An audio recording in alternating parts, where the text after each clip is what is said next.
আল্লাহ রাব্বুল আলামিন প্রিয় নবী সাল্লাল্লাহু আলাইহি ওয়াসাল্লামের সাথে আদব এবং শিষ্টাচারের শিক্ষা দিয়েছেন মানব জাতিকে। এবং আল্লাহ রাব্বুল আলামিন ঈমানদারদেরকে পরম মায়ার সাথে ডেকে ইয়া আইয়ুহাল্লাযীনা আমানু, হে ঈমানদারগণ, এই ডাকে আল্লাহ তাআলা ডেকে বলেছেন লা তুকাদ্দিমু বাইনা ইয়াদাইল্লাহি ওয়া রাসূলিহি, তোমরা আল্লাহ এবং তার রাসূলের সামনে আগ বেড়ে কোনো কথা বলবে না, আগ বেড়ে কোনো কাজ করবে না। একজন ঈমানদার, একজন মুসলমান, তার এই শিষ্টাচারের শিক্ষা তার জীবনে ধারণ করতে হবে। যখনই আল্লাহ কোনো কথা বলেছেন, আল্লাহ রাসূল সাল্লাল্লাহু আলাইহি সাল্লাম কোনো কথা বলেছেন, এটি নিশ্চিত হতে পারবো আমরা, তখন একজন ঈমানদার আর কখনো সেটার উপর কোনো কথা বলবে না, আগ বেড়ে কোনো কিছু করবে না, কোনো প্রকার সীমা লঙ্ঘন করবে না। ক্বাল আল্লাহ ক্বাল রাসূল, আল্লাহ বলেছেন, আল্লাহ রাসূল বলেছেন, এটি শোনার পর সে তার আপাদমস্তককে সারেন্ডার করবে, সে নিজেকে আত্মসমর্পণ করবে। এরপর তার কোনো যুক্তিকে, কোনো বুদ্ধিকে, তার কোনো মতামতকে সে সেখানে আর দাঁড় করাবার চেষ্টা করবে না। এটা একজন শিষ্টাচার বিশিষ্ট ঈমানদারের বৈশিষ্ট্য। কোরআন এই শিক্ষা আমাদেরকে দিয়েছে। ভাইরা আমার, এই শিক্ষাকে ধারণ করে আমরা যারা নিজেদেরকে মুসলমান দাবি করছি, আমাদের সম্মানীয় যারা আছেন, আল্লাহকে যেরকম আমরা সম্মান করি, আল্লাহ রাসূলকে যেরকম সম্মান করি, ঠিক একইভাবে আমাদেরকে যে সমস্ত মানুষগুলোকে সম্মান করার নির্দেশ করা হয়েছে, ওলামা একরাম রয়েছেন, আমাদের বাবা মা, বয়সে বড়, শিক্ষিত, এবং যারা আমাদের শিক্ষকবৃন্দ আছেন, এভাবে যারা আমাদের সম্মানের পাত্র আছেন, সে মানুষগুলোর সামনে আগ বেড়ে যেন কোনো কিছু না করি। সে আগ বাড়াটা কথার ক্ষেত্রে হতে পারে, চলার ক্ষেত্রে হতে পারে, আচরণের ক্ষেত্রে হতে পারে। এই শিষ্টাচারের শিক্ষা সূরা হুজরাতের প্রথম আয়াতে আমাদেরকে দেয়া হয়েছে। প্রিয় ভাইরা আমার, আমাদের সমাজে আজ যে সমস্ত ভালো গুণের দুর্ভিক্ষ চলছে, ক্রাইসিস চলছে, অভাব চলছে, এর মধ্যে অন্যতম হলো আজ শিষ্টাচারের অভাব। আমাদের সমাজের চতুর্দিকে আপনি দেখতে পাবেন পরিলক্ষিত হচ্ছে। আমাদের শিশু থেকে নিয়ে কিশোর, যুবক থেকে নিয়ে মধ্যবয়স্ক, সকল শ্রেণী মানুষের মধ্যে আজ আদব এবং শিষ্টাচারের ভয়াবহ অভাব আমরা দেখতে পাচ্ছি। বিশেষ করে পশ্চিমা সংস্কৃতিকে আমাদের এই স্বদেশে, আমাদের এই মুসলমানদের সমাজে জোর করে পুশ করাবার, সে সমস্ত এজেন্ডাকে বাস্তবায়ন করবার যে প্রচেষ্টা এদেশের এক শ্রেণীর মানুষকে করতে দেখা যায়, তারা এদেশের সমাজের খাঁজে বাজে থাকা ইসলামের কৃষ্টি, কালচার এবং সংস্কৃতিগুলোকে ধুয়ে মুছে পরিষ্কার করবার জন্য শত সহস্র উদ্যোগ নিয়েছে। আমাদেরকে কোরআনের শিক্ষা ধারণ করে, কোরআনের শিক্ষাকে প্রচার করে, কোরআনের শিক্ষাকে প্রতিষ্ঠিত করে ব্যক্তির মধ্যে, ঘরে, পরিবারে, সমাজে, রাষ্ট্রে, সংবিধানে, আইনে, সংসদে, সর্বত্র কোরআনের শিক্ষাকে বাস্তবায়ন করে সেই সমস্ত বিন্দেশী অপসংস্কৃতি চাপিয়ে দেওয়ার ষড়যন্ত্রকে মোকাবেলা করতে হবে ইনশাআল্লাহ। ভাইরা আমার, আর সেজন্য সূরা হুজরাতের এই শিষ্টাচারের শিক্ষা আমাদের জীবনে খুবই গুরুত্বপূর্ণ। আমরা যখনই কোনো সম্মানীয় ব্যক্তির কাছে আমরা থাকব, তাদের কথার উপরে কথা বলা, তাদের সাথে তর্ক করা, তাদের সামনে আগ বেড়ে কথা বলা, এমনকি তারা যখন চলবেন তাদের সামনে সামনে হাঁটা, এই সবগুলো কোরআনের এই শিষ্টাচারের যে শিক্ষা আছে এর পরিপন্থী। প্রিয় নবী সাল্লাল্লাহু আলাইহি সাল্লামের সময়কার একটি ঘটনা, এক ব্যক্তি তার বাবার সাথে হেঁটে যাচ্ছিলেন, বোঝা যাচ্ছিল না যে তাদের মধ্যে বাবাকে সন্তানকে। অনেক সময় বাপ সন্তানের বাহ্যিকভাবে দেখে বোঝা যায় না, এরকম কোনো কোনো ক্ষেত্রে হয়। জিজ্ঞেস করা হলো তাদেরকে, তোমাদের মধ্যে বাবাকে সন্তানকে? বলা হলো যে অমুক বাবা, অমুক সন্তান। তখন নির্দেশনা দেওয়া হলো যে সন্তান তার হাঁটা এবং চলার মধ্য দিয়ে এই বিনয়ের প্রকাশ ঘটাতে হবে, আনুগত্যের প্রকাশ ঘটাতে হবে, সম্মান এবং শ্রদ্ধার প্রদর্শন করতে হবে, যার মধ্য দিয়ে বোঝা যায় যে কে সন্তান আর কে বাবা, এর জন্য জিজ্ঞেস করতে না হয়। আজ আমাদের যারা তরুণ আছি, আমরা যুবক আছি, আমরা অনেকেই পশ্চিমা সংস্কৃতি দ্বারা প্রভাবিত হয়ে আমরা শিষ্টাচারের এই গণ্ডি এবং সীমানা পার হয়ে চলে গেছি। কোরআন আমাদেরকে শিষ্টাচারের শিক্ষা দিচ্ছে যে আমরা সিনিয়রদের সামনে বিনয়ের সাথে আচরণ করব, তাদের সামনে সামনে চলা থেকে বিরত থাকব, যথাসম্ভব তাদেরকে অনুসরণ করার চেষ্টা করব, তাদের সাথে কথা হবে, তাদের আগ বেড়ে কথা হবে না, তাদের কোনো জিজ্ঞাসা থাকলে সেটার উত্তর হবে বিনয়ের সাথে। এই শিষ্টাচারের শিক্ষা আমাদেরকে দেয়া হয়েছে। এবং একইভাবে সূরা হুজুরাতের প্রথম বার্তার মধ্যে নবী সাল্লাল্লাহু আলাইহি ওয়াসাল্লামের সাথে আরেকটি শিষ্টাচার শেখানো হয়েছে, তা হলো আল্লাহ রাব্বুল আলামিন আমাদের কণ্ঠকে, আমাদের আওয়াজকে, আমাদের কথাকে নবী সাল্লাল্লাহু আলাইহি ওয়াসাল্লামের কথার চাইতে যেন আগ বেড়ে না যায়, তার চাইতে যেন উঁচু কণ্ঠে আমরা কথা না বলি, তার চাইতে যেন উচ্চস্বরে কথা না বলি, সেই শিক্ষা দিয়েছেন। সেই শিষ্টাচারের শিক্ষা আমাদেরকে দেওয়া হয়েছে। ভাইরা আমার, প্রিয় নবী সাল্লাল্লাহু আলাইহি সাল্লামের সাহাবীরা নবী সাল্লাল্লাহু আলাইহি সাল্লামের প্রতি আদব এবং শিষ্টাচার এত বেশি প্রদর্শন করতেন যে নবী করিম সাল্লাল্লাহু আলাইহি সাল্লামের প্রতি এই শিষ্টাচারের কথা যখন বলা হয়, সাহাবীরা অনেকে নবী করিম সাল্লাল্লাহু আলাইহি সাল্লামের সাথে কথা বলতে রীতিমতো ইতস্তত বোধ করছিলেন যে কিভাবে কথা বলবো, না জানে জোরে হয়ে যায় এবং তাতে না জানে আমি বেয়াদবের কাতারে শামিল হয়ে যাই, শিষ্টাচার বহির্ভূত কাজ করে ফেলি। এবং আল্লাহ তাআলা যে সতর্কীকরণ করেছেন সূরা হুজুরাতের এই 1 থেকে 5 নম্বর আয়াতের মধ্যে, তার আওতায় আমি না জানে পড়ে যাই। তখন সাহাবায়ে কেরাম বিনয় এবং বিনম্রতা অবলম্বন করেছেন এবং তারা একরকম বিপাকে পড়ে গেছেন। এতটা তারা সভ্য ছিলেন, এতটা তারা নম্র ছিলেন, এতটা তারা বিনম্র আচরণ করতেন নবীজির সাথে। ভাইরা আমার, এই বিষয়টিও আমরা শুধুমাত্র আমাদের প্রিয় নবীজির জন্য নয়, এটি আমাদের মা বাবা, আমাদের সম্মানের পাত্র যারা আছেন, আমাদের বয়সে যারা সিনিয়র আছেন, তাদের সামনে কথা বলার সময় আমরা মেনটেন করে চলবো। অর্থাৎ আমরা উচ্চ কণ্ঠে তাদের সামনে কথা বলবো না।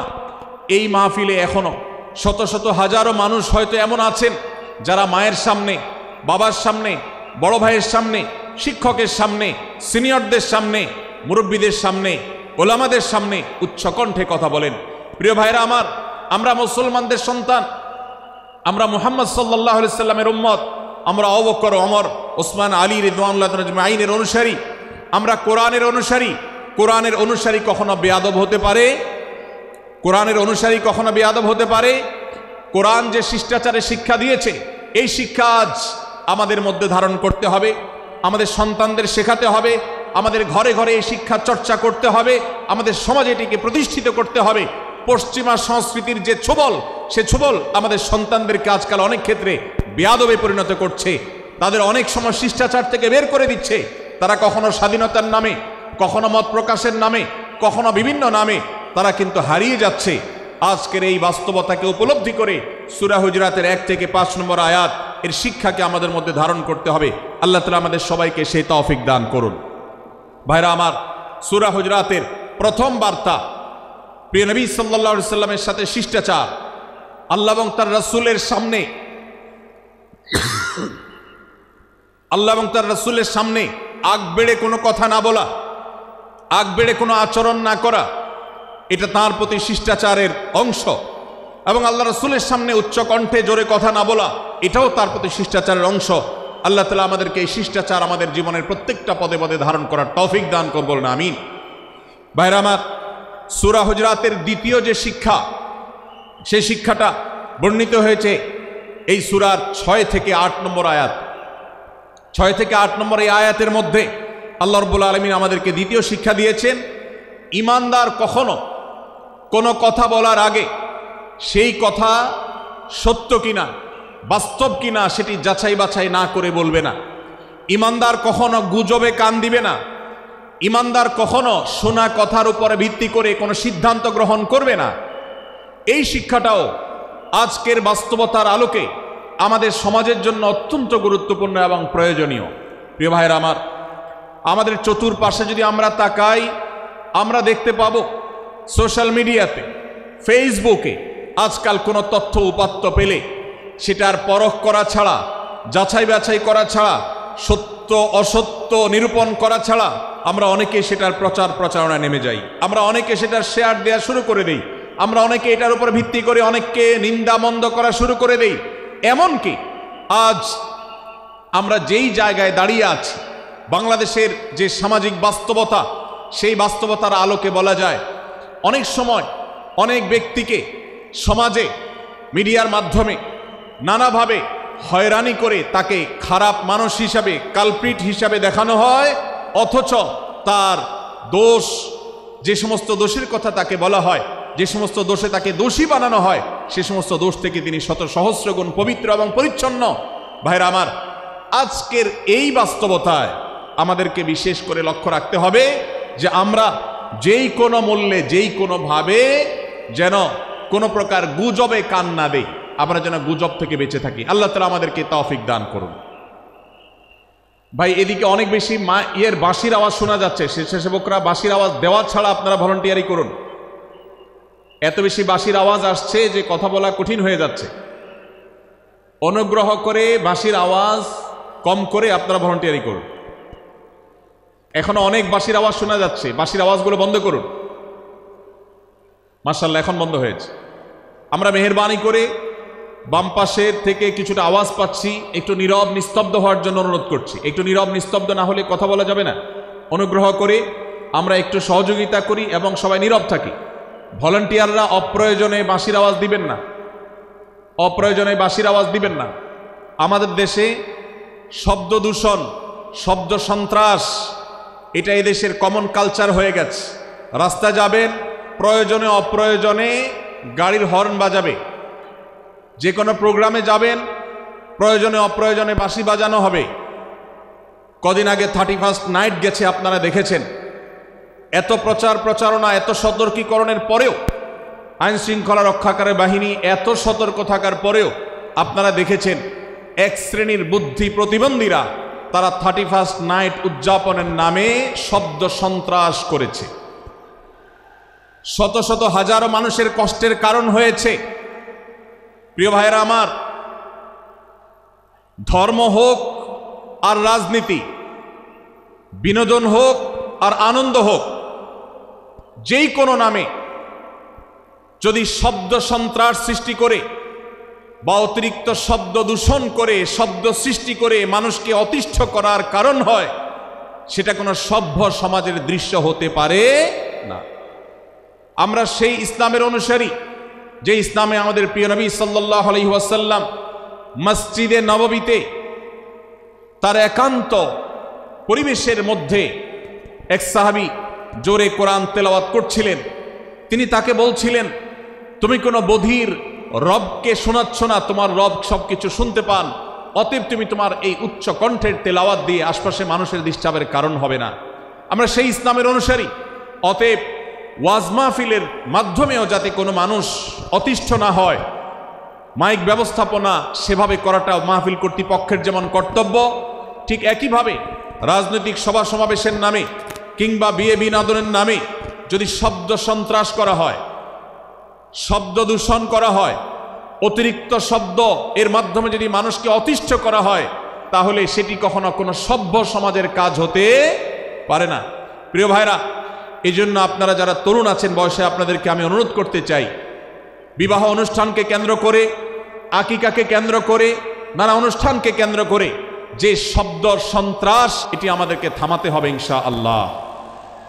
আমরা যদি সবাই সজাগ হয়ে যাই, আমরা যদি সবাই সতর্ক হই, সচেতন হই, ইনশাআল্লাহ এই যে শব্দ দিয়ে মানুষকে কষ্ট দেওয়ার অপসংস্কৃতি, বিশেষ করে ভিনদেশি যে অপসংস্কৃতি আমদানি করা হয়েছে, এই অত্যাচার এদেশে থামাতে হবে ইনশাআল্লাহ। আল্লাহ আমাদের সবাইকে তৌফিক দান করুন।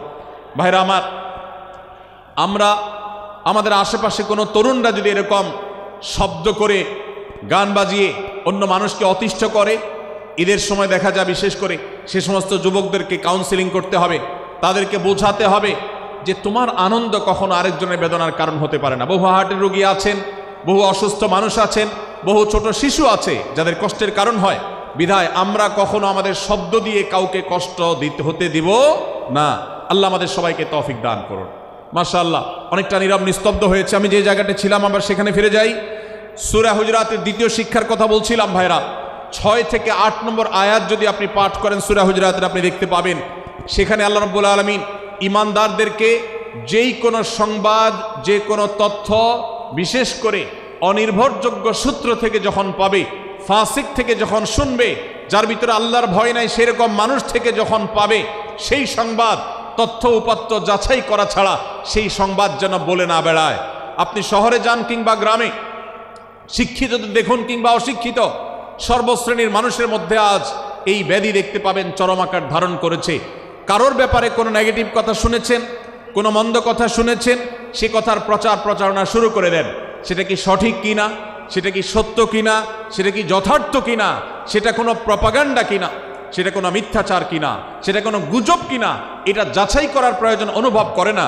অথচ আমরা সেই মুহাম্মদ সাল্লাল্লাহু আলাইহি সাল্লামের উম্মত, যে মুহাম্মদ সাল্লাল্লাহু আলাইহি সাল্লাম আমাদেরকে সতর্ক করেছেন, কাফা বিল মারই কাযিবান আন ইউহাদ্দিসা বিকুল্লি মা সামিআ, কোন ব্যক্তি যা শুনে সেটাই যদি বলে বেড়ায়, তথ্য উপাত্ত যাচাই না করে, সেটাকে ভালো করে যাচাই বাছাই না করে, সেটাকে অনুসন্ধান না করে, সত্য সত্য নিরূপণ করবার চেষ্টা না করে, তাহলে সে মিথ্যাবাদী হওয়ার জন্য যথেষ্ট। এজন্য আজকের এই মাহফিল থেকে আমরা অঙ্গীকার করে যাব, আজকের এই মাহফিল থেকে আমরা নিয়ত করে যাব, এই মজলিসে বসে এই মুহূর্তে নিজে নিজে সংকল্প করব, আমার জীবনে সোশ্যাল মিডিয়া কিংবা ফেসবুকে, ইউটিউবে অথবা অফলাইনে আমার বাস্তব জীবনে আমি কখনো কোনো মানুষ সম্পর্কে যে কোনো তথ্য উপাত্ত পেয়ে ভুল কোনো ধারণা, মন্দ কোনো ধারণা কারোর প্রতি পোষণ করব না। কোনো তথ্য উপাত্ত যদি পাই, কোনো সংবাদ যদি পাই অনির্ভরযোগ্য সূত্রে, তাহলে সেক্ষেত্রে সেটা যাচাই বাছাই করা ছাড়া আমি সেটাকে বিশ্বাস করতে যাব না। এটাই হলো আমাদের ঈমানের দাবি। ভাইরা আমার, একজন ঈমানদার এতটা সরল হবে না যে যা শুনবে সে সেটাকে বিশ্বাস করে বসবে। একজন ঈমানদার এতটা বাস্তবতা থেকে দূরে থাকবে না যে তিনি তার পাওয়া কোনো সংবাদকে অনুসন্ধান করবে না। আল্লাহ তাআলা আমাদের সবাইকে সূরা হুজরাতের এই দ্বিতীয় শিক্ষাটাকে আমাদের জীবনে ভালো করে ধারণ করার তৌফিক দান করুন। আল্লাহ বলেছেন, ইয়া আইয়ুহাল্লাযীনা আমানু, হে ঈমানদারেরা, ইন জাআকুম ফাসিকুম বিনাবাইন ফাতাবায়ানু, তোমাদের কাছে কোনো ফাসিক, যার মধ্যে আল্লাহর ভয় নেই, এরকম কোনো মানুষ যদি কোনো সংবাদ উপস্থাপন করে, এমনকি গণমাধ্যমেও যদি কোনো সংবাদ প্রচারিত হয়, সংবাদদাতার মধ্যে যদি আল্লাহর ভয় না থাকে, সে যদি টাকার বিনিময়ে কারোর চরিত্র হনন করতে পারে, সে যদি অ্যাডভার্টাইজ পেয়ে কোনো কোম্পানির হয়ে দালালি করতে গিয়ে অন্য কারোর বিরুদ্ধে কোনো মিথ্যাচার করে, সে যদি বিদেশিদের এজেন্ডা বাস্তবায়ন করতে গিয়ে আলেম সমাজের চরিত্রকে কলঙ্কিত করে, কোনো ভালো মানুষকে দোষী হিসাবে সাব্যস্ত করে, তো আল্লাহ তাআলা আমাদেরকে সতর্ক করেছেন, ফাতাবায়ানু, সেই সংবাদ সত্য কিনা আমাদেরকে যাচাই করতে হবে। আন তুসিবু কওমান বিজাহালাহ ফাতুসবিহু আলা মা ফাআলতুম নাদিমিন, যদি আমরা যাচাই বাছাই না করে যা শুনি সেটাকে বিশ্বাস করতে থাকি, তাহলে আমরা এক সময় লজ্জিত হতে হবে, অনুতপ্ত হতে হবে আমাদের এই ভুল অবস্থানের কারণে। এজন্য ভাইরা, আজকের এই মাহফিল থেকে আমরা প্রতিশ্রুতি নিজের সঙ্গে নিজে দিয়ে যাব যে আমরা কখনো কোনো তথ্য উপাত্ত পেলে, কোনো সংবাদ পেলে, সেটাকে বিশেষ করে কারোর চরিত্র সম্পর্কিত যদি হয়, কারোর সম্পর্কে নেগেটিভ যদি হয়, তাহলে সেটাকে বিশ্বাস করবার আগে ভালো করে অনুসন্ধান করব। যতক্ষণ আমি নিশ্চিত না হব ততক্ষণ পর্যন্ত সেটার প্রচার করব না। আল্লাহ তাআলা আমাদের সবাইকে কোরআনের এই শিক্ষাটাও আমাদের জীবনে ধারণ করবার তৌফিক দান করুন। ভাইরা আমার, তৃতীয় যে শিক্ষা সূরা হুজরাতের, সেটি হলো আল্লাহ রাব্বুল আলামিন সূরা হুজরাতের 9 এবং 10 নম্বর আয়াতে ঈমানদারদের মধ্যে যদি কখনো মতভিন্নতা, মতপার্থক্য, যে এটা যদি মারামারিতে পরিণত হয়, ঈমানদারদের মধ্যে যদি কখনো দুই পক্ষ গন্ডগোল এবং ফাসাদের মধ্যে লিপ্ত হয়ে যাওয়ার মতো দৃশ্যের অবতারণা হয়, তাহলে আমরা যেন আমাদের মুসলমান ভাইদের ঘর পোড়ার মধ্যে আলু পোড়া দিতে না যাই, আমরা যেন আমাদের মুসলমান ভাইদের মধ্যকার বিভেদকে আরো বৃদ্ধি করতে সহায়তা না করি, আমরা যেন মীমাংসার পথ অবলম্বন করি, আমরা যেন তাদের মধ্যকার সম্পর্কের যে অবনতি হয়েছে সেটাকে দূর করবার চেষ্টা করি। আল্লাহ রাব্বুল আলামিন এই নির্দেশ দিতে গিয়ে বলেছেন, ওয়া ইন তাইফাতানি মিনাল মুমিনিনা ইকতাতালু, যদি ঈমানদারদের দুটি দল, দুটি গ্রুপ নিজেদের মধ্যে মারামারিতে লিপ্ত হয়ে যায়, ফাসলিহু বাইনাহুমা, তাহলে তোমরা সেই বিবাদমান দুটি দলকে মীমাংসা করবার চেষ্টা করবে। আজ আমাদের মধ্যে এরকম বহু বিষয়কে কেন্দ্র করে মুসলমানদের মধ্যে অনেক সময় মুখোমুখি অবস্থান আমরা দেখতে পাই, যা দুর্ভাগ্যজনক, যা হওয়ার কথা ছিল না। এমনকি জাগতিক বিষয়ে যেমন হয়, ধর্মের নামে, ইসলামের নামে আজ আমরা হাজার হাজার টুকরা হয়েছি। আজ গোটা বিশ্বে আমাদের মুসলমানদের যে অবস্থান দুর্বল হয়েছে, এর অন্যতম প্রধান কারণ হলো আমাদের অনৈক্য। আমরা যদি আজ আহলে কিবলা, আহলে সুন্নাহ ওয়াল জামাআতের অনুসারীরা নানান মত এবং পথের অনুসারী হওয়া সত্ত্বেও, নানান থট এবং পন্থার অনুসারী হওয়া সত্ত্বেও আমরা যদি মৌলিক বিষয়গুলোর উপর সবাই ঐক্যবদ্ধ থাকতাম, আমরা যদি আল্লাহ তাআলার দেওয়া ইত্তিহাদ মাল ইখতিলাফ, বৈচিত্র্যময় ঐক্য, বিভিন্ন বিষয় মতভিন্ন থাকা সত্ত্বেও মৌলিক বিষয়ে ঐক্যমতে আমরা যদি থাকতে পারতাম, আমাদের মধ্যে যদি মুসলিম ভ্রাতৃত্ববোধ থাকতো, আমাদের মধ্যে যদি বলয়ভিত্তিক যে দেয়াল আর প্রাচীরগুলো আছে সেগুলো যদি না থাকতো, তাহলে আজ বাংলাদেশের বাস্তবতা হলো, বাংলাদেশে আল্লাহর কোরআন, আল্লাহ রাসূল সাল্লাল্লাহু আলাইহি ওয়াসাল্লামের হাদিসের আলোকে বাংলাদেশ আজ অটোমেটিক পরিচালিত হতো, ঠিক কিনা বলেন?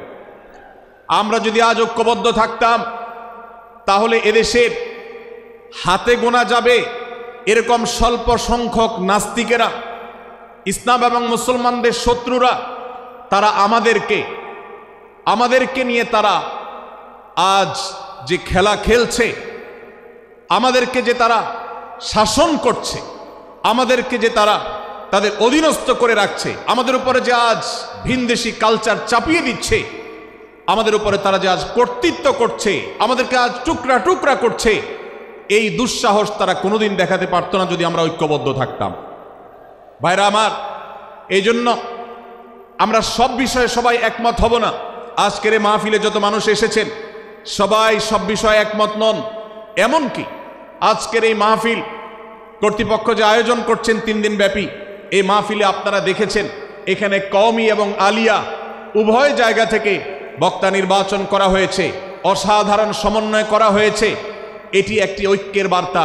আমরা আশা করব মাঠ পর্যায়ে আমরা যারা কাজ করব, আমরা প্রত্যেকে আমাদের অন্য মতের, ভিন্ন মতের যে সমস্ত মুসলমান ভাইরা আছেন, তার সাথে আপনার কোনো থটগত মত পার্থক্য থাকতে পারে, চিন্তাগত কোনো ভিন্ন মত থাকতে পারে, কিন্তু দিন শেষে তিনি আপনার মুসলমান ভাই। তার আল্লাহ আর আপনার আল্লাহ এক, তার রাসূল এবং আপনার রাসূল এক, তার কেবলা এবং আপনার কেবলা এক, তার কোরআন আর আপনার কোরআন এক, তার নামাজ আর আপনার নামাজ এক, তার রোজা আর আপনার রোজা এক, তার যাকাত এবং আপনার যাকাত এক, তার সাথে আপনার মোটা এবং মৌলিক বিষয়ে কোনো মত পার্থক্য নাই। অতএব ছোটখাটো বিষয়কে কেন্দ্র করে আপনি যদি তাকে আপনার প্রতিপক্ষ মনে করেন, আপনি যদি তাকে আপনার শত্রু মনে করেন, এটা হবে আপনার ইসলামের জন্য, আপনার জন্য, এদেশের মুসলমানদের জন্য সবচেয়ে বড় ভুল। ভাইরা আমার, হারদুই হজরত আশরাফ আলী থানভী রহমতুল্লাহ আলাইহির সর্বশেষ খলিফা আবরাল হক সাহেব রহমতুল্লাহ আলাইহি বলতেন, दीन के हर काम करने वालों को रफीक समझो, फरीक न समझो। যারাই আল্লাহর দ্বীনকে বুলন্দ করবার জন্য, যারাই আল্লাহর দ্বীনকে সেবা দেওয়ার জন্য, খেদমত করার জন্য কাজ করছে, তার পদ্ধতি তোমার থেকে ভিন্নতর হতে পারে। তাকে তুমি তোমার বন্ধু মনে করো, সহযাত্রী মনে করো, পথযাত্রী মনে করো, সহযোদ্ধা মনে করো, তোমার প্রতিপক্ষ মনে করবে না। প্রিয় ভাইরা আমার, আজ বাংলাদেশে ইসলাম যতটা পিছিয়ে আছে তার প্রধান কারণ হলো আমাদের অনৈক্য। আজ আমরা যদি আমাদের মধ্যকার যে সমস্ত দেয়াল এবং প্রাচীরগুলো, অদৃশ্য প্রাচীরগুলো উঠে আছে, যেগুলো আমাদের মুসলিম ভ্রাতৃত্বকে ভেঙে খান খান করে দিয়েছে, টুকরো টুকরো করে দিয়েছে, যদি আজ আমরা সে সমস্ত অদৃশ্য প্রাচীরগুলো দূরে সরাতে পারতাম, আমার ভিন্ন মতের ভাইকে যদি আমার ভাই মনে করতে পারতাম, তার যদি আমি কল্যাণকামী হতে পারতাম, আল্লাহর কোরআনের ঘোষণা অনুযায়ী এই মুসলমানদের ঐক্যবদ্ধ শক্তিকে দমাবার শক্তি পৃথিবীর কারোর নাই, কারোর নাই, কারোর নাই। আজ আমার ভাইয়েরা ফিলিস্তিনে মার খাচ্ছে, যদি আজ গোটা বিশ্বের মুসলমানরা আমরা ফিলিস্তিনে মুসলমানদের উদ্ধারের ব্যাপারে ঐক্যবদ্ধ থাকতাম, ফিলিস্তিনে মুসলমানের দিকে চোখ তুলে তাকাবার শক্তি বিশ্বের কোনো কাফেরদের থাকতো না। আজ যদি আমরা আমাদের মুসলমান নির্যাতিত ভাইদের ব্যাপারে সারা বিশ্বের মুসলমানরা ঐক্যবদ্ধ অবস্থান গ্রহণ করতে পারতাম, মুসলমানের দিকে চোখ তুলে তাকাবার শক্তি বিশ্বের কোনো কারোর থাকতো না। ভাইরা আমার, গোটা বিশ্বে ঐক্য প্রতিষ্ঠা করা আপনার আমার মতো সাধারণ মানুষের দ্বারা হয়তো সম্ভবপর হবে না, কিন্তু আমরা যারা মাঠ পর্যায়ে কাজ করছি, আমি আপনাদেরকে করজোড় করে অনুরোধ করতে চাই।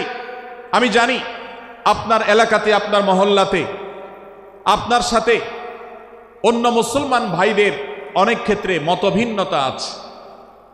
সেটা রাজনৈতিক দৃষ্টিভঙ্গির ক্ষেত্রে হতে পারে, সেটা ধর্মীয় থট এবং মানহাজ, মাযহাব, মাসলাকগতভাবে হতে পারে, সেটা অন্য কোনো ইস্যুভিত্তিক মত পার্থক্য হতে পারে।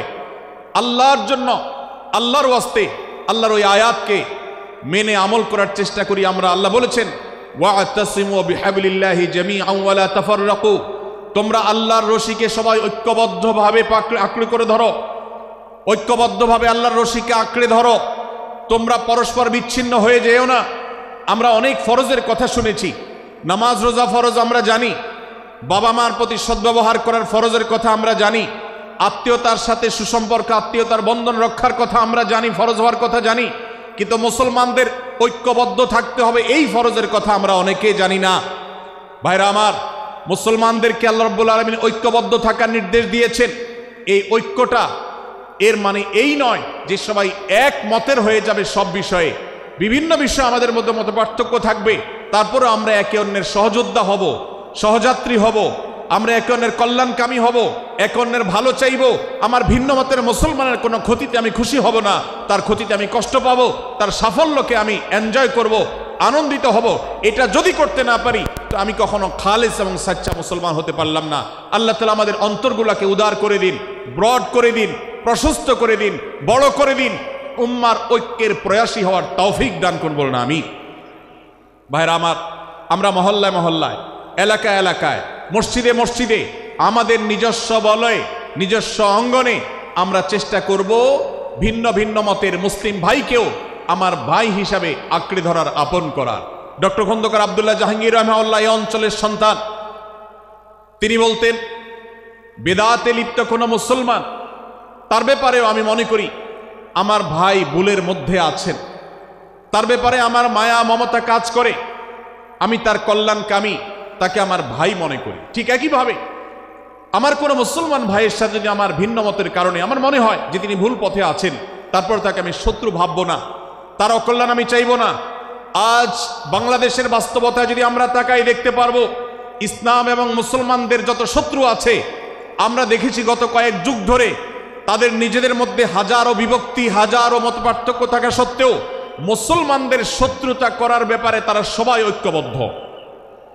অথচ আমরা মুসলমানরা আমাদের আল্লাহ, আমাদের রাসূল, আমাদের কোরআন, আমাদের কিবলা, আমাদের সবকিছু এক হওয়া সত্ত্বেও ছোটখাটো বিষয়কে নিয়ে আমরা আমাদের মধ্যকার বিভেদের প্রাচীরগুলোকে দাঁড় করিয়ে রেখেছি, যার কারণে আমরা গোটা বিশ্বে যেমন মার খাচ্ছি, আমাদের এই প্রিয় মাতৃভূমিতেও আমরা সংখ্যায় সবচেয়ে বেশি হয়েও আমরা কালচারালি মাইনরিটি হয়ে আছি, সংস্কৃতিতে আমরা সংখ্যালঘু হয়ে আছি, সব ক্ষেত্রে আমাদেরকে ইগনোর করা হয়। 4 লক্ষ মসজিদের এদেশে 4 লক্ষ ইমাম আছেন, 4 লক্ষ মুয়াজ্জিন আছেন। এই মসজিদগুলো এদেশে, এর নেটওয়ার্ক যতটা শক্তিশালী, এদেশের সকল রাজনৈতিক দলগুলোর নেটওয়ার্ককে যদি একত্র করা হয়, মসজিদগুলোর মতো এতটা শক্তিশালী নেটওয়ার্ক এদেশের সমাজে নাই। কিন্তু ওলামা একরামকে ইগনোর করা হয়, মুসলমানদের ইগনোর করা হয়। এদেশের আইনে কোরআন এবং সুন্নাহ, এদেশের মুসলমানদের ধ্যান ধারণাকে কখনো বিবেচনায় আনা হয় না। এই যে মুসলমানদের আজ দুরবস্থা, এর অন্যতম প্রধান কারণ হলো আমাদের হাজার হাজার ভাগে বিভক্তি। এই বিভক্তির দেয়ালগুলোকে তুলতে হবে কি হবে না? যদি হয় তাহলে আপনি নিজে থেকে শুরু করে দিন। আপনি যেই মতই লালন করেন না কেন, আপনার ভিন্ন মতের মুসলমানকে আপনি ভাই মনে করবেন, তার সাথে বুক মিলাতে আপনার কষ্ট হবে না, তার সাথে বসতে আপনার অসুবিধা হবে না। ভিন্ন মতের আলেম, এক মতের আলেম আরেক মতের আলেমের সাথে বসতে অসুবিধা হবে না, এক মতের অনুসারী আরেক মতের অনুসারীকে ভাই বলতে অসুবিধা হবে না। আমরা সোশ্যাল মিডিয়াতে নিজেদের মধ্যে কামড়াকামড়ি করব না, নিজেদের মধ্যে আমরা ঝগড়া বিবাদ করব না। এবং যদি কেউ বিবাদে লিপ্ত হয়, সূরা হুজরাতের 9 এবং 10 নম্বর আয়াতের শিক্ষা বলছে, মুসলমানদের মধ্যে দুটি দল যদি মারামারিতে লিপ্ত হয়, তুমি সেখানে গিয়ে খোঁচাখুচি করে মারামারি বানানোর তো প্রশ্নই ওঠে না। বরং আল্লাহ বলছেন যে ফাসলিহু বাইনাহুমা, তাদের উভয়ের মধ্যে মীমাংসা করবার জন্য তুমি উদ্যোক্তা হও, তুমি উদ্যোগী হও। ভাইরা আমার, আমরা অনেকেই হয়তো জেনে থাকবো মিথ্যা এটা আল্লাহর জমিনের সবচেয়ে বড় জঘন্য অপরাধগুলোর মধ্যে থেকে একটি। একজন মুসলমান কোনো অবস্থাতে মিথ্যা বলতে পারে না, কিন্তু কোনো মুসলমান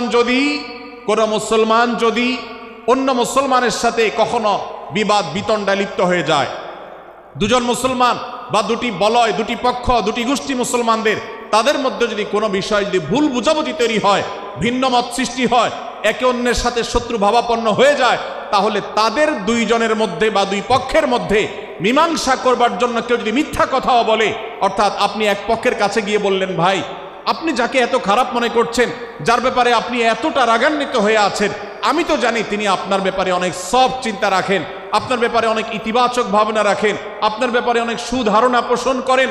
আপনি যদি একজন মুসলমানের কাছে গিয়ে, এক পক্ষের কাছে গিয়ে যদি এই কথাটা বলেন, বাস্তবে তিনি যদি এটা নাও বলেন, তারপরেও আপনি যদি এই মিথ্যা কথা বলেন, এই মিথ্যা এটা শুধু জায়েজ নয়, বরং এই মিথ্যাটা এর মাধ্যমে আপনি যে তাদের পরস্পরের সম্পর্ককে ভালো করার চেষ্টা করেছেন, এর মাধ্যমে আপনি আল্লাহর কাছে নেকি এবং সওয়াব পাবেন ইনশাআল্লাহ। ভাইরা আমার, তাহলে দুজন মুসলমান, দুটি পক্ষ, দুটি দল, দুটি বলয়, দুটি গোষ্ঠী যদি কখনো ভিন্ন মত তাদের মধ্যে তৈরি হয়, সেটা যদি মারামারিতে গিয়ে পৌঁছায়, সেটা যদি বিবাদ বিতণ্ডা পর্যন্ত গিয়ে পৌঁছায়, আমাদের কাজ হবে মধ্যে থেকে সেটাকে মীমাংসার মাধ্যমে দূরত্বকে কমানোর। আমরা কখনো দূরত্ব বাড়াবো না, পারলে দূরত্ব কমাবো। ডক্টর খন্দকার আব্দুল্লাহ জাহাঙ্গীর রহমতুল্লাহ একটা কথা বলতেন, মুসলমানদের বাড়িতে যে আগুন লেগেছে, বিভেদের আগুন, মতবিরোধের আগুন, মতপার্থক্য, এটা মতবিরোধে যে পৌঁছে গেছে, এ আগুন তিনি বলতেন, আমি নিভাবার মতো শক্তি আমার নাই, এত পাওয়ার নাই যে বহুদা বিভক্ত মুসলমানদেরকে আমি ঐক্যবদ্ধ করে ফেলবো, এত শক্তি আমার হাতে নেই। কিন্তু একটা শক্তি আমার কাছে আছে ভাই, সেটা হলো যে বিবাদমান মুসলমানদের মধ্যে বিবাদ যেন আর না বাড়ে, বিবাদের যে আগুন লেগেছে সে আগুনে যেন আর ঘি ঢালা না হয়, কেরোসিন ঢালা না হয়, সেজন্য আমি ভূমিকা রাখতে পারি। আমি আপনাদেরকে বিনয়ের সাথে অনুরোধ করতে চাই, যত বিষয় নিয়ে আমাদের মুসলমানদের পরস্পরের মতপার্থক্য আছে, হতে পারে সেটা মাসআলা নিয়ে, হতে পারে সেটা রাজনৈতিক অবস্থানকে কেন্দ্র করে, হতে পারে অন্য কোনো বিষয়কে কেন্দ্র করে, আল্লাহর ওয়াস্তে আপনি বিভেদ মিটাতে পারেন আর না পারেন, বিভেদ যেন না বাড়ে সেজন্য আপনি অবস্থান গ্রহণ করবেন, বিভেদ বাড়ার ক্ষেত্রে কোনো ভূমিকা পালন করবেন না, এবং সব সময় উম্মার ঐক্য প্রয়াস চাইবেন, প্রয়াস চালাবেন, উম্মার ঐক্য চেষ্টা করবেন। আল্লাহর কাছে আপনি যে দোয়াগুলো করেন, এর মধ্যে একটা দোয়া যেন এটাও থাকে, হে আল্লাহ, আমরা বহুদা বিভক্ত হয়ে গেছি, আমরা টুকরা টুকরা হয়ে গেছি, যার কারণে তোমার ভাষ্য অনুযায়ী ফাতাফশালু ওয়া তাযহাবা রিহুকুম, আজ আমাদের শক্তি শেষ হয়ে গেছে, আমরা দুর্বল হয়ে গেছি। আজ বাংলাদেশের বাস্তবতা যদি আমরা বলি, যে দেশের 90-95 ভাগ মানুষ মুসলমান, সে দেশে আজ হাতে গোনা কিছু নাস্তিক, কিছু ইসলাম বিদ্বেষী, মুসলমান বিদ্বেষীরা, তারা আমাদেরকে আজ উঠা বসা করায়, তারা আমাদের আইন নির্ধারণ করে, তারা আমাদের শাসক নির্ধারণ করে, তারা আমাদের সব বিষয়গুলোকে নির্ধারণ করে দেয়। আমাদের সন্তানরা পাঠ্যপুস্তকে কি পড়বে সেটাও ইসলাম বিদ্বেষীরাই ঠিক করে দেয়। ভাইরা আমার, এই অবস্থার যদি পরিবর্তন চাই, তাহলে আমাদের মধ্যকার দূরত্বগুলো কমাতে হবে। এজন্য আপনার দোয়ার মধ্যে আল্লাহর কাছে নিবেদন করুন, আল্লাহ আপনি আমাদের মধ্যকার বিভেদগুলো কমিয়ে দিন, আল্লাহ আমাদের ওলামাদেরকে ঐক্যবদ্ধ করে দিন, আল্লাহ আমাদেরকে ইত্তেহাদ মাল ইখতিলাফ, বৈচিত্র্যময় ঐক্য, মতভিন্ন থাকা সত্ত্বেও মৌলিক বিষয় ঐক্যবদ্ধ হওয়ার তৌফিক দান করুন। সীসাঢালা প্রাচীরের মতো আমাদেরকে কাঁধে কাঁধ মিলিয়ে আল্লাহ এবং তার রাসূল সাল্লাল্লাহু আলাইহি সাল্লামের আদেশ নিষেধকে ব্যক্তি, সমাজ, পরিবার, রাষ্ট্রে সর্বত্র বাস্তবায়নের জন্য কাজ করার তৌফিক দান করুন। আমরা আমাদের দোয়ার মধ্যে মুসলমানদের ঐক্যের জন্য দোয়া করব তো ইনশাআল্লাহ। আল্লাহ তাআলা আমাদেরকে সেই তৌফিক দান করুন। ভাইরা আমার, তাহলে সূরা হুজুরাতের 3য় শিক্ষা বলছিলাম, 9 থেকে 10 নম্বর আয়াতে আল্লাহ রাব্বুল আলামিন মুসলমানদের মধ্যে যদি কখনো বিবাদ, বিতণ্ডা, মারামারি, হানাহানি সৃষ্টি হয়, তাহলে সেটিকে মীমাংসা করবার কথা বলেছেন। অতএব যদি কোনো স্বামী স্ত্রীর মধ্যেও কখনো মনোমালিন্য তৈরি হয়, আপনার যদি সেখানে ভূমিকা রাখবার সুযোগ থাকে, আপনি চেষ্টা করবেন উভয়ের মধ্যে দূরত্বটা কমাবার জন্য। আমরা অনেকে আজকাল নামাজ কালাম পড়ি, রোজা রাখি, দাড়ি রাখি, অনেক ভালো ভালো কথা বলি, অথচ দুজনের মধ্যে গন্ডগোল লাগলে আমরা সেখানে এক পক্ষ হয়ে আরেক পক্ষকে আমরা খেপিয়ে তুলি। পারলে অনেকে চগলখড়ি করেন, প্রত্যেক পক্ষের কাছে গিয়ে অপর পক্ষের ব্যাপারে মিথ্যা কথা বলে তাদের মধ্যে ভেজালকে আরো বাড়িয়ে দেন। এই জন্য নবী সাল্লাল্লাহু আলাইহি সাল্লামের ঐতিহাসিক হাদিস রয়েছে, লা ইয়াদখুলুল জান্নাতা নাম্মাম, যে ব্যক্তি চগলখড়ি করে, দুজনের মধ্যকার গন্ডগোল ফাসাদ বৃদ্ধিতে যে ব্যক্তি ভূমিকা রাখে, ভেজাল লাগায়, এই চগলখোর কখনো জান্নাতে যাবে না। আমাদের অনেকেরই এই দুঃস্বভাব আছে, এই খারাপ চরিত্র আছে। সূরা হুজুরাত এই যেন আমাদের আজকের যে সমাজ বাস্তবতা আছে, আমাদের যে ব্যাধি আছে ব্যক্তিগত পর্যায়ে, আমাদের পরিবারের, সমাজের সর্বত্র যে ব্যাধিগুলো ছেয়ে গেছে, সূরা হুজুরাতের প্রতিটি আয়াত যেন সেই ব্যাধির সবচেয়ে বড় মহৌষধ। সেটার জন্য সবচেয়ে বড় প্রতিষেধক, সেটার জন্য সবচেয়ে বড় সমাধান।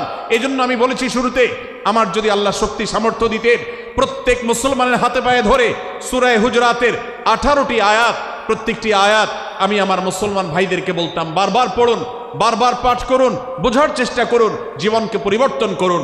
এদেশে নামাজি মুসলমান আপনি কম বেশি পাবেন, এদেশে রোজাদার মুসলমান কম বেশি পাবেন, এদেশে হজ আদায়কারী মুসলমান কম বেশি পাবেন, এদেশে তাসবিহরত মুসলমান কম বেশি পাবেন, কিন্তু এদেশে আচার আচরণ, কাজ কারবার, আখলাক এবং বান্দার হক এবং অধিকার, অন্যের অধিকার সংশ্লিষ্ট বিষয়ে সচেতন মুসলমান আপনি খুব বেশি পাবেন না।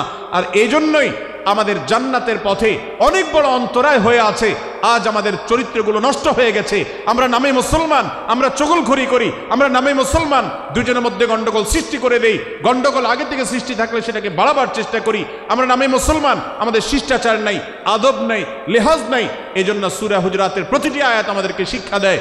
আল্লাহ তাআলা আমাদের সকলকে এই শিক্ষাগুলো আজকের এই মাহফিল থেকে আমাদের বুকের ভেতরে পরম যত্ন সহকারে নিয়ে যাওয়ার এবং আমাদের জীবনকে পরিবর্তন করার তৌফিক দান করুন। ভাইরা আমার, তৃতীয় এই শিক্ষাটি শেষ করে আমি বলতে চাচ্ছি, চতুর্থ আয়াতে আল্লাহ রাব্বুল আলামিন আমাদেরকে বলেছেন আমরা যেন কেউ কাউকে নিয়ে বিদ্রূপ না করি, ব্যঙ্গ, কাউকে যেন বাজে নামে না ডাকি, কেউ যেন কাউকে খোঁচাখুচি না করি, কেউ যেন কারোর নাম বিকৃত করে তাকে না ডাকি। ভাইরা আমার, এই আয়াতটি আমি শুরুতে তেলাওয়াত করেছি। আল্লাহ বলেছেন, ইয়া আইয়ুহাল্লাযীনা আমানু লা ইয়াসখার কওমুম মিন কওমিন আসা আন ইয়াকুনু খায়রাম মিনহুম। হে ঈমানদারেরা, হে মুসলমানেরা, তোমাদের কেউ যেন অন্য কারোর নাম ধরে অন্য কাউকে ব্যঙ্গ, বিদ্রূপ, ঠাট্টা না করে। আমরা একে অন্যকে নিয়ে ঠাট্টা করি কি করি না? বিদ্রূপ করার রোগ আমাদের মধ্যে আছে না নাই? ভাইরা আমার, জাগতিক বিষয় তো আছেই, এমনকি দুর্ভাগ্যজনক বাস্তবতা হলো ধর্মের নামে, ইসলামের নামে একদল মুসলমান অপর দল মুসলমানকে নিয়ে হাসি, ব্যঙ্গ, বিদ্রূপ, রাসাহাসি এবং নাম বিকৃত করা এবং খোঁচাখুচি করা, এই কাজগুলো আমাদের মধ্যে আছে না নাই? আমরা যারা ইসলামের খেদমত মনে করে আমার ভিন্ন মতের, ভিন্ন দলের মুসলমানকে খোঁচাখুচি করি, আমরা যারা আল্লাহর খেদমত মনে করে, ইসলামের সেবা মনে করে, দাওয়াতের কাজ মনে করে, ইসলাম প্রচার মনে করে ভিন্ন মতের অন্য দলের মুসলমানকে নিয়ে ব্যঙ্গ, বিদ্রূপ আর হাসাহাসি করি, তাদেরকে সোশ্যাল মিডিয়াতে, অনলাইনে, অফলাইনে তুচ্ছ-তাচ্ছিল্য করি, আল্লাহর শপথ করে বলছি এটা ইসলামের সেবা নয়, এটা হলো প্রবৃত্তির পূজা, এটা হলো আপনার নফসের পূজা, এটা হলো আপনার প্রবৃত্তির গোলামি করা, এটা আল্লাহর গোলামি নয়, এটা ইসলামের খেদমত নয়, এটা ইসলামের 12টা বাজানো। ভাইরা আমার, কোন অবস্থাতে একজন মুসলমান অন্য মুসলমানকে নিয়ে ব্যঙ্গ, বিদ্রূপ করতে পারে না। আমার মুসলমান ভাই যদি কোনো ভুল কথা বলে, ভুল কাজ করে, আমি যথাযথ নিয়মে তাকে সংশোধনের চেষ্টা করব, সমালোচনা করার দরকার হলে সেটাও করব, কিন্তু হাসাহাসি নয়, বিদ্রূপ নয়, ব্যঙ্গ করা নয়। আজ আমাদের তরুণদের মধ্যে এটা একটা আর্টে পরিণত হয়েছে। আপনারা রোস্টিং ভিডিওর কথা কম বেশি সবাই জেনে থাকবেন। রোস্টিং ভিডিওর কথা আপনারা জানেন কি জানেন না? ভাইরা আমার, রোস্টিং ভিডিও নামটা দেখেন, অর্থাৎ কাউকে রোস্ট করা। আমরা মুরগি রোস্ট করার কথা জানি, এখন মানুষ রোস্ট করার সিস্টেম শুরু হয়েছে। একজন মানুষের কোনো ভুল কিছু পেয়েছেন, অবশ্যই আপনি সমালোচনা করবেন। আপনি একজন মুসলমান হিসেবে জানতে হবে কারোর ভুলের সমালোচনার মূলনীতি আছে। মূলনীতি আছে না নেই? কোরআন এবং সুন্নাহর বাতানো যে প্রিন্সিপাল, সেটাকে লক্ষ্য করে, সেটাকে আমলে নিয়ে, সেটাকে ধরে ধরে যদি আপনি সমালোচনা না করেন, তাহলে আপনার এই সমালোচনা এটাই আপনাকে জাহান্নামে নেওয়ার কারণ হতে পারে। ভাইরা আমার, আপনি কাউকে রোস্ট করার নামে, কাউকে সমালোচনা করার নামে, হতে পারে কেউ ভুল করেছেন, কিন্তু সেটা করতে গিয়ে যদি তার অধিকার নষ্ট করেন, আপনি সীমা ছাড়িয়ে চলে যান, আপনি যদি ব্যঙ্গ, বিদ্রূপ করে হারামের পর্যায়ে চলে যান, তাহলে সূরা হুজরাতের আয়াতের আলোকে আপনি কবিরা গুনাহে লিপ্ত হলেন। আমরা অনেকে আছি যে ব্যক্তিগত পর্যায়ে এই বিদ্রূপ করাটাকে আমরা কোনো বিষয় মনে করছি না। সোশ্যাল মিডিয়াতে অনেকগুলো ভিডিও ক্লিপ আছে, আপনাদের চোখে নিশ্চয়ই পড়েছে, আমার চোখে বহু পড়েছে, যে অনেক সময় দেখা যায় বিনোদনের নামে কাউকে খোঁচাখুচি করা, কাউকে অপমান করা, কাউকে হয়তো ধাক্কা দিয়ে পানিতে ফেলে দেয়া, কাউকে কষ্ট দেয়া, কাউকে হয়তো প্রতারিত করা, এটাকে আমরা এনজয় করি। অনেক ভিডিও ক্লিপে দেখা যায় এভাবে কাউকে কোনোভাবে অপমানিত করে, কাউকে কোনোভাবে ধোকা দিয়ে বোকা বানিয়ে আমরা এনজয় করি, আমরা হাসাহাসি করি। আমাদের রুচি নষ্ট হতে হতে আজ এই পর্যায়ে এসেছে যে এটা আমাদের এনজয়ের বিষয় হয়েছে, এটা আমাদের আনন্দের বিষয় হয়েছে। ভাইরা আমার, সূরা হুজরাতের এই আয়াত অর্থাৎ 11 নম্বর আয়াত, এই আয়াত বলছে আমাদের জন্য কোন মুসলমানকে, কোন মানুষকে ব্যঙ্গ বিদ্রুপ করা হারাম। কোন মুসলমানকে ব্যঙ্গ বিদ্রুপ করা কি হারাম। অতএব আপনি রসিকতা করেও যদি কারোর সাথে ব্যঙ্গ বিদ্রুপ করেন এবং সেটা যদি তার মনে কষ্ট হওয়ার কারণ হয়, তিনি যদি সমাজের মানুষের কাছে হেয় প্রতিপন্ন হন, তাহলে ইসলামী শরীয়তের দৃষ্টিকোণ থেকে সারা বিশ্বের সমস্ত ওলামাদের ঐক্যমতে সেটা হারাম। আমরা চুরি করা হারাম জানি, আমরা ডাকাতি করা হারাম জানি, আমরা মাদক সেবন করা হারাম জানি, আমরা নামাজ ত্যাগ করা হারাম জানি। এই সমস্ত হারাম থেকে আমরা অনেকেই বেঁচে থাকি, কিন্তু আমি আমার মুসলমান ভাইয়ের চরিত্র হনন করছি, শুধুমাত্র সাধারণ জীবনযাত্রার ক্ষেত্রে করছি তা নয়, এমনকি ধর্মের নামে, ইসলাম প্রচারের নামে, দাওয়াতের নামে আমরা আমাদের প্রতিপক্ষ মুসলমান ভাইকে নিয়ে অনেক সময় ব্যঙ্গ বিদ্রুপ করি, হাসাহাসি করি, তাকে ছোট করি, তাচ্ছিল্য করি, হেয় করি, তার সম্মানহানি করি। আমরা জানি না আমাদের প্রিয় নবী সাল্লাল্লাহু আলাইহি ওয়াসাল্লাম এর একটা হাদিস আমাদের সামনে রয়েছে, সহিহ মুসলিমে বর্ণিত হয়েছে। নবী করিম সাল্লাল্লাহু আলাইহি ওয়াসাল্লামের এই হাদিস আজ সবচেয়ে অসহায় হাদিস। অসহায় হাদিস এই জন্য বললাম যে আজকের এই হাদিসের উপরে কেউ আমল করে না, এই হাদিসটাকে কেউ পাত্তা দেয় না, এই হাদিসকে কেউ গুরুত্ব দেয় না, অথচ এই হাদিস প্রত্যেক মুসলমানের বুকে বুকে ঝুলিয়ে রাখা দরকার। এই হাদিস আমাদের ঘরে ঘরে ঝুলানো দরকার, এই হাদিস আমাদের অফিসগুলোতে শোভা পাওয়া দরকার, এই হাদিস আমাদের জীবনে বাস্তবায়ন হওয়া দরকার। নবী করিম সাল্লাল্লাহু আলাইহি ওয়াসাল্লাম সেই হাদিস বর্ণনা করেছেন। আবু হুরায়রা রাদিয়াল্লাহু তাআলা আনহু তিনি বলেছেন, লা তাহাসাদু, লা তাহাসাদু, হে মুসলমানরা, তোমরা কেউ কাউকে কখনো হিংসা করবে না, কেউ কাউকে হিংসা করবে না। আমাদের মধ্যে হিংসা আছে না নাই? হিংসা আছে না নাই? আমরা একে অন্যকে হিংসা করি। একদল মুসলমান অন্য দল মুসলমানকে হিংসা করে, কেউ কারো ভালো দেখতে পারে না। ভাইরা আমার, আল্লাহ নবী বলেছেন, লা তাহাসাদু, তোমরা একে অন্যকে হিংসা করো না। ওয়ালা তানাজাসু, কেনা বেচা করতে গিয়ে কেউ কাউকে ধোকা দিও না, প্রতারণা করো না। ওয়ালা তাবাগাদু, তোমরা একে অন্যের সাথে শত্রুতা বিদ্বেষ পোষণ করবে না। ওয়ালা তাদাবারু, তোমাদের কেউ যেন কারোর পেছনে লেগে না থাকে, কাউকে অবজ্ঞা যেন না করে। ওয়ালা ইয়াবি আহাদুকুম আলা বাই'i আখিহি, এবং তোমাদের কেউ যেন আরেকজনের কেনাবেচার উপরে সেখানে ইন্টারফেয়ার করে সে যেন সেখানে কোনো প্রকার ক্ষতিগ্রস্ত কাউকে না করে। ওয়াকুনু ইবাদাল্লাহি ইখওয়ানা, হে মুসলমানরা, তোমরা আল্লাহর বান্দা, ভাই ভাই হয়ে থাকো। তোমাদের মধ্যে মত পার্থক্য থাকুক, দলগত মত পার্থক্য, অবস্থানগত মত পার্থক্য, থটগত মত পার্থক্য, মাযহাব মাসলাবগত মত পার্থক্য থাকুক, কিন্তু তোমরা আল্লাহর বান্দা, ভাই ভাই হয়ে থাকো। এক দলের মুসলমানকে আল্লাহ তাআলা ভাই ভাই হতে বলেন নাই, এক গ্রুপের মুসলমানকে আল্লাহ ভাই ভাই হতে বলেন নাই, এক বলয়ের মুসলমানকে আল্লাহ ভাই ভাই হতে বলেন নাই, নিজ দলের মুসলমানের সাথে আল্লাহ ভাই ভাই থাকতে বলেন নাই। আল্লাহ বলেছেন সকল মুসলমানদের সাথে ভাই ভাই হয়ে থাকার জন্য, ভ্রাতৃত্বের বন্ধনে থাকার জন্য। এজন্য আল্লাহ নবী সাল্লাল্লাহু আলাইহি ওয়াসাল্লাম সে নির্দেশ করেছেন। আল্লাহ নবী সাল্লাল্লাহু আলাইহি ওয়াসাল্লাম আরো বলেছেন, আল মুসলিমু আখুল মুসলিম, মুসলমান মুসলমানের ভাই, লা ইয়াজলিমুহু ওয়ালা ইয়াখযুলুহু, কোন মুসলমান কোন মুসলমানকে জুলুম করতে পারে না, তার আইল ঠেলতে পারে না, তার জমি দখল করতে পারে না, তার অধিকার নষ্ট করতে পারে না, তাকে কথা দিয়ে অত্যাচার করতে পারে না। ওয়ালা ইয়াখযুলুহু, তাকে অপমানিত করতে পারে না, লাঞ্ছিত করতে পারে না। ওয়ালা ইয়াকযিবুহু, তার সাথে মিথ্যা বলতে পারে না। ওয়ালা ইয়াহকিরুহু, তাকে তাচ্ছিল্য করতে পারে না। আত্তাকওয়া হাহুনা, আত্তাকওয়া হাহুনা, আত্তাকওয়া হাহুনা। নবীজি তিনবার নিজের বুকের দিকে তাকিয়ে দেখিয়েছেন, তাকওয়া এখানে, তাকওয়া এখানে, তাকওয়া এখানে। আমাদের অন্তরকে ভালো করতে হবে, সমস্ত মুসলমানদের জন্য উদার হতে হবে, কলিজাকে বড় করতে হবে, মনটাকে ব্রড করতে হবে, প্রশস্ত করতে হবে, অন্য মুসলমানকে ভাই মনে করতে হবে। কোনো ভিন্ন মতের মুসলমানের সাথে শত্রুতা পোষণ করা যাবে না। ভাইরা আমার, অতএব এই হাদিসকে সামনে রেখে এই হাদিসের শেষ অংশে নবী সাল্লাল্লাহু আলাইহি ওয়াসাল্লাম বলেছেন, আল মুসলিমু কুল্লুল মুসলিমি আলাল মুসলিমি হারামুন দমুহু ওয়া মালুহু ওয়া ইরদুহু। এক মুসলমানের জন্য অন্য মুসলমানের তিনটি জিনিসকে আল্লাহ তাআলা হারাম করে দিয়েছেন। কোন মুসলমানের রক্ত এটা প্রবাহিত করা, কাউকে হত্যা করা যেরকম হারাম, কোন মুসলমানের সম্পদ অন্যায়ভাবে আপনি ভোগ করবেন, দখল করবেন, মেরে দিবেন, এটা হারাম। ঠিক একইভাবে কোন মুসলমানের সম্মান নষ্ট করবেন, ইজ্জত নষ্ট করবেন, সম্ভ্রম নষ্ট করবেন, অপমান করবেন, এটাকে আল্লাহ তাআলা হারাম করেছেন। আল্লাহ তাআলা আমাদের সবাইকে অন্য মুসলমানদের ব্যাপারে এরকম দায়িত্বশীল ভূমিকা রাখার তৌফিক দান করুন, বলুন আমিন। ভাইরা আমার, সূরা হুজরাতের 4 নম্বর আয়াতের এই শিক্ষাকে ধারণ করে আমরা কারোর প্রতি ব্যঙ্গাত্মক আচরণ করব না। অনেক মুসলমান আছেন অন্য মুসলমানদের নাম ধরে ধরে বিদ্রুপ ব্যঙ্গ করেন, নাম বিকৃত করেন। অনেক সময় আমরা রসিকতা করেও আমাদের অনেকের নাম বিকৃত করি। আল্লাহ সুবহানাহু ওয়া তাআলা এটাকে হারাম করেছেন।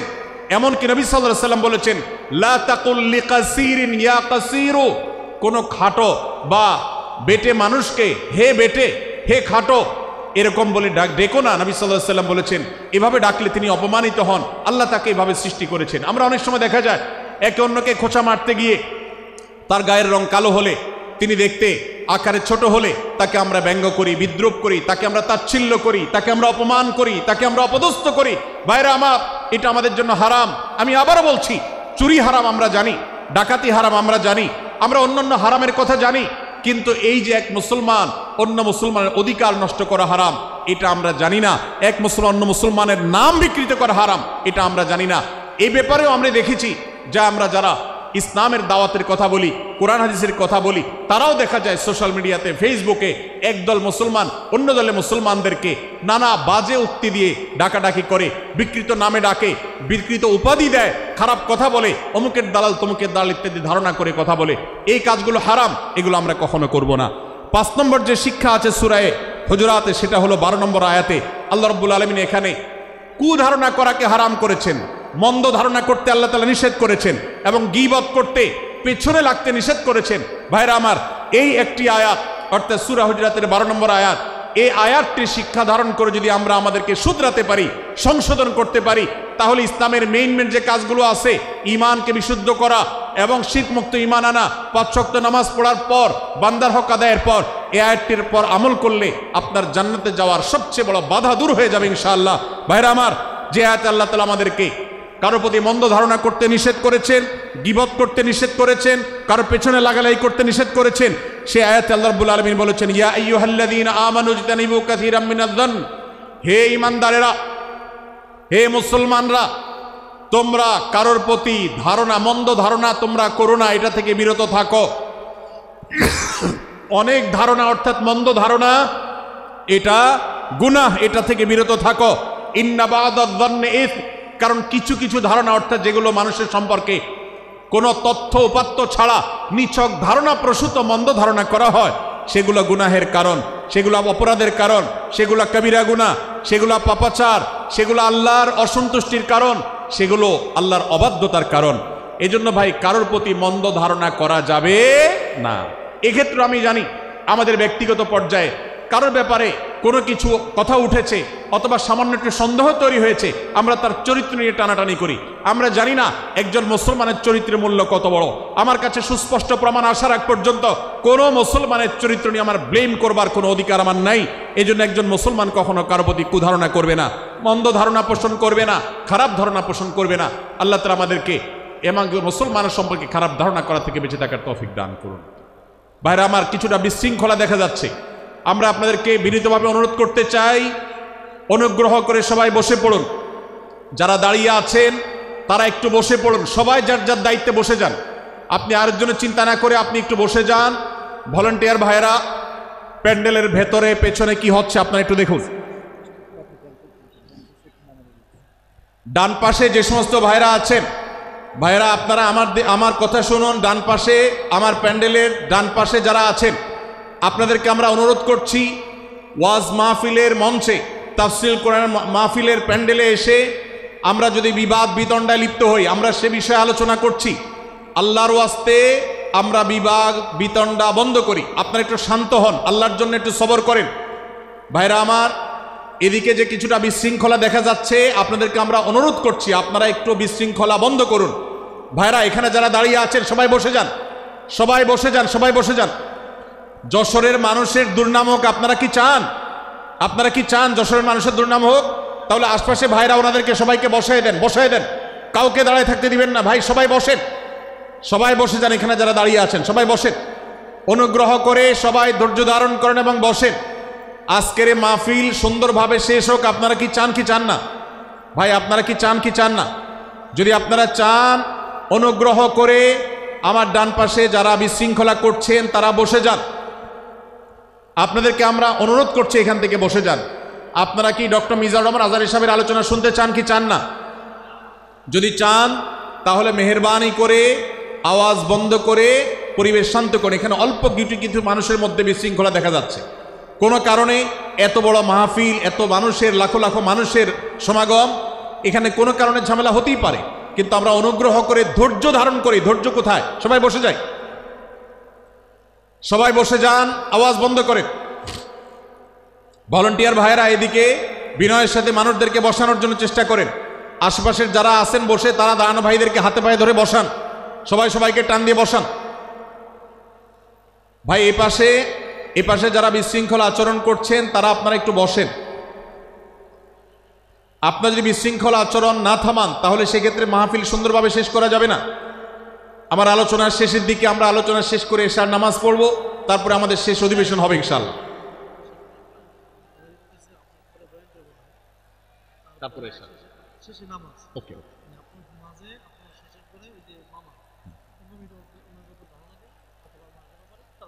ভাই মেহেরবানি করে আপনারা শান্ত হন। আমাদের আলোচনার পর আজকের আমাদের প্রধান আকর্ষণ এবং প্রধান বক্তা ডক্টর মিজানুর রহমান আজহারী হাফিজাহুল্লাহ তিনি আসবেন, তিনি আলোচনা করবেন। তারপরে আমরা মাঠে ইনশাআল্লাহ সবাই জামাতের সাথে এশার সালাত আদায় করব। আমি কয়েক মিনিটের মধ্যে আলোচনা শেষ করব, আপনারা মেহেরবানি করে শান্ত হন। জাযাকুমুল্লাহ খায়র। ভাইরা আমার, আমি যে জায়গাটা ছিলাম, সূরা হুজরাতের 12 নম্বর আয়াতে আল্লাহ রাব্বুল আলামিন আমাদেরকে সূরা হুজরাতের 5ম শিক্ষা দিয়েছেন। মুসলমানদের জন্য যা গুরুত্বপূর্ণ তা হলো আমরা কারোর প্রতি মন্দ ধারণা করব না।